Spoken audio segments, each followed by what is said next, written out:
A ceasefire was declared Tuesday night. By Thursday, only 5 ships had crossed the Strait of Hormuz. Iran had promised a minimum of 15. Before the war, 130 to 160 vessels passed through daily. The gap between what was announced and what is actually moving tells the real story.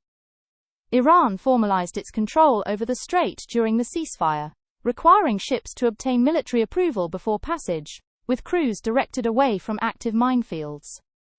Tehran has already been charging tolls, demanding payment in cryptocurrency or Chinese yuan. The ceasefire did not end Iran's leverage, it confirmed it. Brent crude briefly spiked above $102 a barrel Thursday, before settling near 96. Markets rallied on the headline. The S&P 500 extended its winning streak to 7 sessions, its longest since October. But the physical reality underneath that rally is more fragile.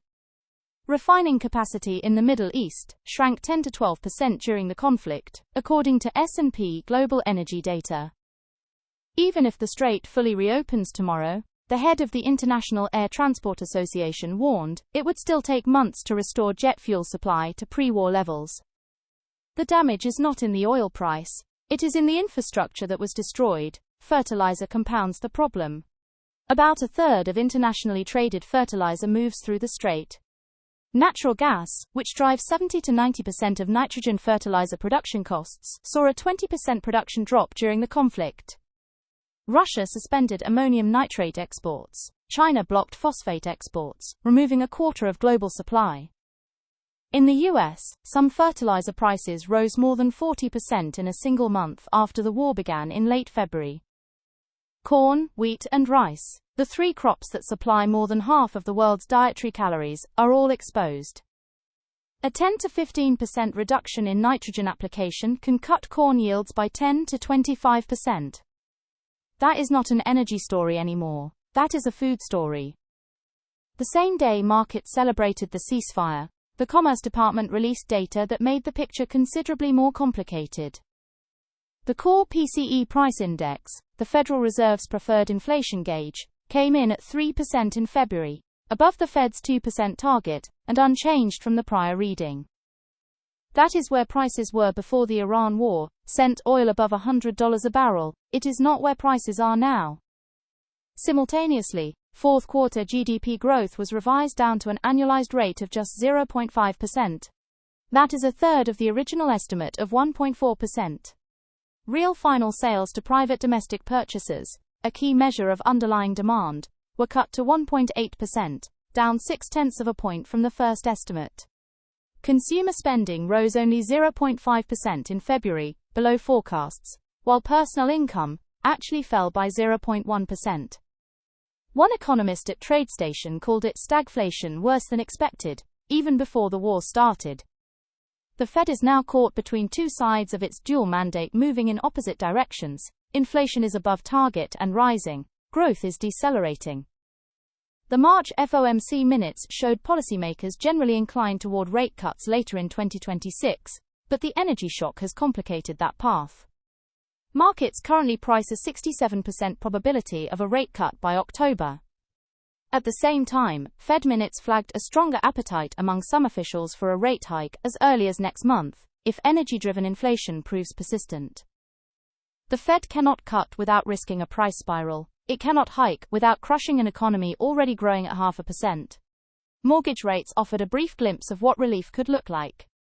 The 30-year fixed rate fell to 6.37% this week, the first decline in several weeks, as Treasury yields eased on ceasefire news.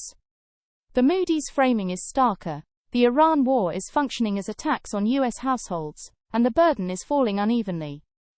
High-income consumers are sustaining spending on premium goods. Lower-income households are cutting back. The K-shape that was already widening before the war is now accelerating.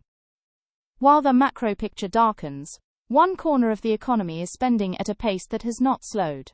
Amazon's CEO Andy Jassy disclosed in his annual letter that the company's AI business has hit a $15 billion annualized revenue run rate.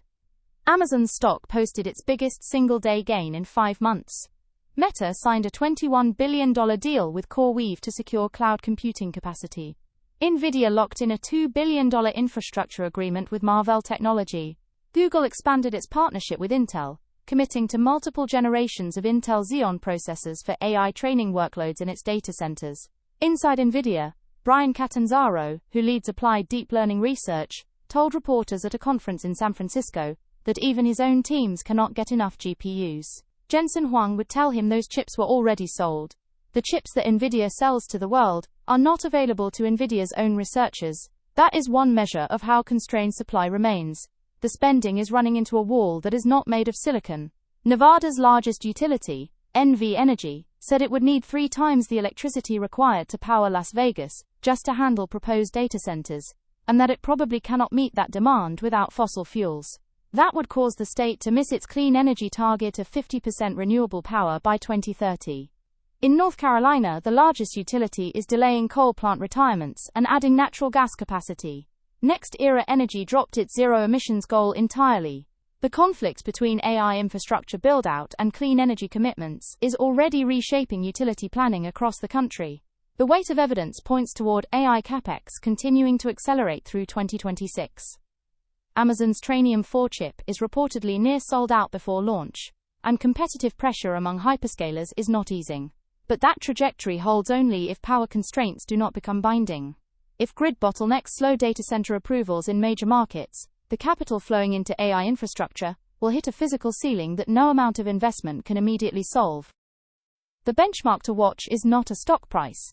It is interconnection queue lengths at regional grid operators, which have grown to multi-year backlogs in Virginia, Texas, and Nevada. If those queues extend further, the Capex cycle slows before the revenue arrives.